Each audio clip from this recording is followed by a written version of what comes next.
આગળ વાત કરીએ અમદાવાદના બ્રિજ જોખમી બન્યા। સુભાષ બ્રિજમાં તિરાડ બાદ બંધ કરાયો હતો। હવે સરદાર બ્રિજના જોઈન્ટમાં પણ ગાબડા પડ્યા। બ્રિજમાં ગાબડા અને સળિયા દેખાયા તો સરદાર બ્રિજ પરથી હેવી વાહનો પણ પસાર થઈ રહ્યા છે। ત્યારે બ્રિજ એ મોટું જોખમ ઊભું થાય તે પહેલા તંત્ર જાગે તે જરૂરી બન્યું છે। તો આ દ્રશ્યો આપ જોઈ રહ્યા છો, સરદાર બ્રિજના દ્રશ્યો જ્યાં હેવી વાહનો પણ પસાર થાય છે ત્યાં આ રીતે આ બ્રિજની હાલત છે। ત્યાં ગાબડા પડ્યા છે, સળિયાઓ દેખાઈ રહ્યા છે। તો સરદાર બ્રિજના જોઈન્ટમાં ગાબડા પડતા હવે અહીં પણ ભય ફેલાયો છે। હવે તંત્ર વહેલી તકે જાગે તો ખૂબ જરૂરી બન્યું છે, કારણ કે એક સુભાષ બ્રિજ કે જે અત્યારે બંધ હાલતમાં છે, હવે આ પણ બ્રિજ બંધ કરવાની જરૂર પડી શકે છે। એક પછી એક બ્રિજ છે તે જોખમી બનતા જાય છે। સુભાષ બ્રિજમાં તિરાડ પડી છે અને હવે સરદાર બ્રિજ છે તેમાં પણ અત્યારે આપ જોઈ શકો છો કે સળિયા દેખાઈ રહ્યા છે। જે જોઈન્ટ્સ છે ત્યાં આ સળિયા દેખાઈ રહ્યા છે, સાથે જ ગાબડા છે તે પડી ગયા છે। એટલે કે આ સુભાષ બ્રિજમાં પણ તિરાડ પડી અને ત્યારબાદ એ બ્રિજ છે તે બંધ કરવામાં આવ્યો। ખાસ કરીને જે હાટકેશ્વર બ્રિજ છે તેને પણ બન્ના પાસ જે જોખમી રીતે જોવા મળ્યું હતું તેના કારણે તોડી પાડવાનો નિર્ણય કરવામાં આવ્યો છે।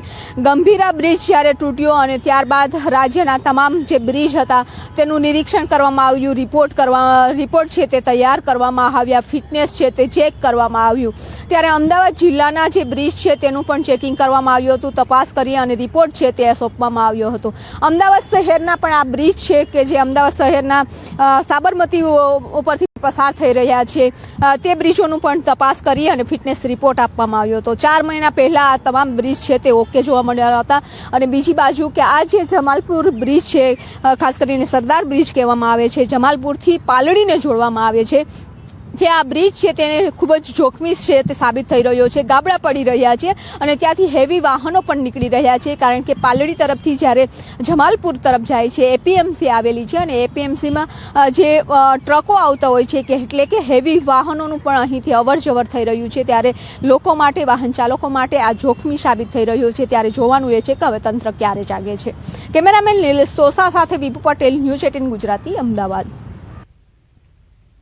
તો આપ આ બે દ્રશ્યો જુઓ, અમદાવાદના જ આ બંને દ્રશ્યો છે, એક સુભાષ બ્રિજના અને એક સરદાર બ્રિજના। આ બંને બ્રિજની હાલત જર્જરિત હાલતમાં છે। સુભાષ બ્રિજ જે હમણાં થોડા દિવસ અગાઉ જ બંધ કરી દેવામાં આવ્યું છે, તેનું નિરીક્ષણ થઈ રહ્યું છે, તપાસ કામગીરી થઈ રહી છે। બીજી તરફ હવે સરદાર બ્રિજથી પણ આવા જ પ્રકારના દ્રશ્યો સામે આવ્યા છે। અહીં પણ તિરાડો પડી છે, બ્રિજના જોઈન્ટ પર ગાબડાઓ પડ્યા છે, જેના કારણે ભય ફેલાયો છે। અહીં હેવી વાહનોની અવર જવર વધારે હોય છે તો કોઈ દુર્ઘટના થાય તો જવાબદાર કોણ? અહીં સૌથી મોટો સવાલ એ પણ થઈ રહ્યો છે કે હાટકેશ્વર બ્રિજ વિવાદ બાદ જ્યારે અમદાવાદના બધા બ્રિજની ચકાસણી કરવામાં આવી, બધા બ્રિજના ફિટનેસ માટેની ચકાસણી કરવામાં આવી હતી, તેમ છતાં આ બ્રિજની હાલત આ પ્રકારની કેવી છે? ત્યારે શું આ બ્રિજની આ તિરાડો કે આ બ્રિજ જર્જરિત હાલતમાં છે તે નહોતું દેખાયું? તે મોટો સવાલ છે, પરંતુ હાલ આ બ્રિજ એ ઘણા સવાલો ઉભા કરી રહ્યા છે। આગળ વાત કરીએ અમદાવાદમાં પ્રી સ્કૂલ સામે તવાઈ। બીજા દિવસે પણ આ તવાઈ યથાવત છે। દક્ષિણ પશ્ચિમ ઝોનમાં આવેલી પ્રી શાળાઓ પર એએમસીની તવાઈ। બીયુ પરમિશન વગર ચાલતી 13 પ્રી સ્કૂલ સીલ કરવામાં આવી છે। વેજલપુર, સરખેજ અને જોધપુરમાં કાર્યવાહી કરવામાં આવી। બીયુ પરમિશન તેમજ ઇમ્પેક્ટ ફી ન ભરી હોવાથી આ કાર્યવાહી થઈ રહી છે। અગાઉ અનેકવાર તાકીદ કરવા છતાં પરમિશન ન લેવાતા આ સીલની કાર્યવાહી થઈ રહી છે। બીજા દિવસે પણ 13 જેટલી પ્રી સ્કૂલને તાળા વાગ્યા।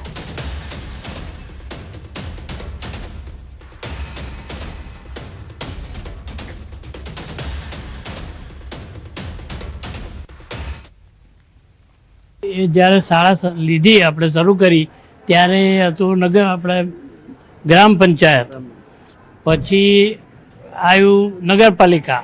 એ વખત ક્યાંય કશું હતું નહીં અને હવે આ વાત ઊભી થઈ। વિદ્યાર્થીઓ 70 છે એમાં, પ્રી પ્રાઇમરીના નાના, અને એમને 2 દિવસ રજા આપી દીધી અને ત્યાં સુધીમાં ક્લિયર કરવા પ્રયત્ન કરીશું અને નહીં થાય તો રજા લંબાઈશું। અમદાવાદ મ્યુનિસિપલ કોર્પોરેશનના એસ્ટેટ વિભાગે છેલ્લા 2 દિવસથી અમદાવાદ શહેરમાં બીયુ પરમિશન વગર ચાલતી પ્રી સ્કૂલો પર તવાઈ બોલાવી છે। ગઈકાલે 15 જેટલી પ્રી સ્કૂલ જે છે તેને સીલ મારવામાં આવ્યો હતો અને આજે જે છે તે 13 જેટલી પ્રી સ્કૂલ જે છે તેને સીલ મારવામાં આવ્યું છે. અમદાવાદના વેજલપુર વોર્ડ છે, જોધપુર અને સરખેજના વિસ્તારમાં આવતી 13 જેટલી વધુ પ્રી સ્કૂલ જે છે તેને સીલ મારવામાં આવ્યું છે, કારણ કે આ પ્રી સ્કૂલ પાસે બીયુ પરમિશન નથી. વેજલપુર વિસ્તારની આ સોર બકોર નામની આ પ્રી સ્કૂલ છે, જેને અગાઉ પણ જે છે આ સ્કૂલને બીયુ પરમિશન મેળવી લેવા માટેની નોટિસ પાઠવવામાં આવી હતી. ઓક્ટોબર મહિનામાં અહીંયા જે ચોંટાડવામાં આવી છે ને તેમાં લખવામાં આવ્યું છે કે ઓક્ટોબર મહિનામાં પણ આ પ્રી સ્કૂલના માલિક જે છે તેમને નોટિસ આપવામાં આવી હતી. તેમ છતાં આ જે છે બીયુ પરમિશન નહીં લેવામાં આવતા હાલ આપ જોઈ શકો છો કે અહીંયા વેજલપુર વિસ્તારની આ સોર બકોર પ્રી સ્કૂલ જે છે તેને સીલ મારી દેવામાં આવ્યું છે અને આગામી દિવસોમાં પણ બીયુ પરમિશન વગર ચાલતી જે પણ પ્રી સ્કૂલ જે છે તેમની સામે કાર્યવાહી યથાવત રાખવાનું આયોજન અમદાવાદ મ્યુનિસિપલ કોર્પોરેશનના એસ્ટેટ વિભાગ દ્વારા કરવામાં આવ્યું છે. કેમેરામેન પ્રકાશ દેસાઈ સાથે સંજય ટાંક, ન્યૂઝ 18 ગુજરાતી, અમદાવાદ. વડોદરામાં વિદ્યાર્થીઓ વચ્ચે બબાલ સર્જાઈ. ખાનગી શાળાના વિદ્યાર્થીઓ વચ્ચે મારામારી થઈ. નજીવી બાબતે જાહેરમાં ધીંગાણું સર્જાયું. ઉંડેરા વિસ્તારની ઘટના છે, જ્યાં શાળાના વિદ્યાર્થીઓ દ્વારા મારામારી કરવામાં આવી, જેનો એક વિડીયો પણ સામે આવી રહ્યો છે. બેફામ બનેલા વિદ્યાર્થીઓ એ છૂટા હાથની મારામારી કરી રહ્યા છે. વિદ્યાર્થીઓ વચ્ચે સર્જાયેલા ધીંગાણાના વિડીયો વાયરલ થયા છે. ન્યૂઝ 18 ગુજરાતી આ વાયરલ વિડીયોની પુષ્ટિ નથી કરતું. તો આપ જે આ દ્રશ્યો જોઈ રહ્યા છો, આ શાળાના વિદ્યાર્થીઓ લાગી રહ્યા છે, જે કોઈ નજીવી બાબતે મારામારી પર ઉતરી આવ્યા હોય તે પ્રકારના આ દ્રશ્યો છે. આ ધીંગાણાના વિડીયોઝ વાયરલ થઈ રહ્યા છે. વધુ વિગત સાથે મારી સાથે સંવાદદાતા હાર્દિક જોડાઈ ગયા છે. હાર્દિક, આ વાયરલ વિડીયો પાછળની શું હકીકત?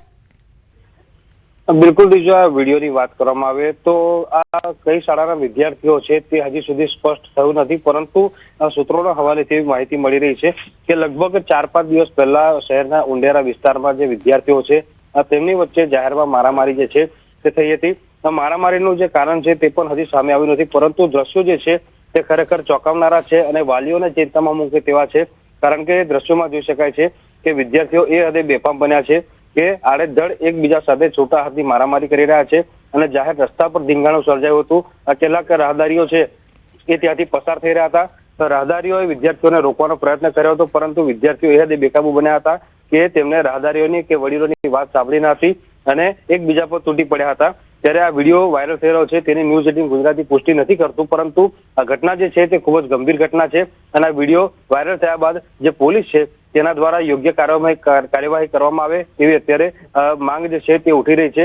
અને બીજી મહત્વની વાત કે વડોદરા શહેરની વાત કરીએ તો છેલ્લા એકાદ મહિનાની અંદર આ લગભગ બીજી ત્રીજી ઘટના છે કે શાળાના વિદ્યાર્થીઓ આ રીતે બાખડતા હોય, ત્યારે ચોક્કસથી વાલીઓએ અને જે શાળા સંચાલકો છે તેમને પણ તકેદારી રાખવાની જરૂર છે. બિલકુલ, આભાર માહિતી આપવા બદલ. આગળ વાત કરીએ જૂનાગઢ વોર્ડ નંબર 15ના કોંગ્રેસ કોર્પોરેટર સામે ફરિયાદ. વોર્ડ નંબર 15માં થયેલા રસ્તાના નબળા કામને લઈને ફરિયાદીએ અરજી કરી હતી. અરજી પાછી ખેંચી લેવા અન્ય માણસો દબાણ કરતા હતા, જે બાબતનું બંદૂક રાખીને કોર્પોરેટરે બેફામ ગાળો આપી, જાનથી મારી નાખવાની પણ ધમકીઓ આપી. કોર્પોરેટર સહિત 2 શખ્સો સામે પોલીસે ફરિયાદ નોંધી છે. કોર્પોરેટર રમણ પરમાર અને રાજુ નંદવાણી સામે પોલીસ ફરિયાદ.